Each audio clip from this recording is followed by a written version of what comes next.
మీరందరూ ఆలోచన చేయండి. మీరందరూ చైతన్యవంతులు. ఈ ప్రాంతంలో ఆదర్శ గ్రామమైన అంకాపూర్ మీ ప్రాంతం నుంచి ఉంది. దేశంలో రైతులు ఏ విధంగా ఉండాలో, రైతుల నిర్ణయాలు ఎట్లుండాలో నిజామాబాద్ ప్రాంత రైతుల నుంచి నేర్చుకునే సంస్కృతి ప్రాంతంలో ఉంది. అందుకే మీ చైతన్యవంతమైన రైతులను, ఇక్కడికి వచ్చిన యువకులను, మా ఆడబిడ్డలు, మా మహిళలందరినీ అడుగుతున్నా.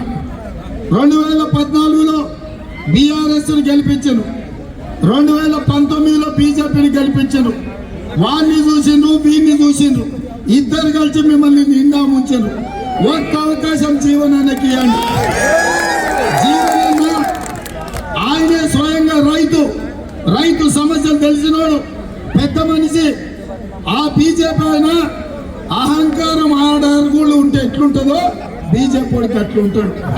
ఇక్కడ ఉన్న వాళ్ళు చెప్పండి ఎంత అహంకారం ఉంటుందో బీజేపీ అభ్యర్థికి మీరు చూడండి. ఆయన బలుపు, ఆయన వాపు అవమానించే విధంగా 6 అడుగులకు అహంకారం ఉంటే అరవింద్ అవుతాడు తప్ప జీవనన్న దాకా రైతు కాడు.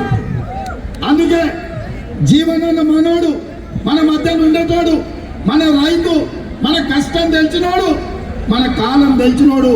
రైతు కష్టం వస్తుంది ఎట్లుంటుందో ఆయననే స్వయంగా రైతుగా చూసినోడు. అందుకే ఇవాళ ఈ నిజామాబాద్ ప్రజల్ని మీ తీర్పు ఇవ్వండి అని అడుగుతున్నా. 10 ఏళ్ళు మన ప్రభుత్వం ఉంటుంది.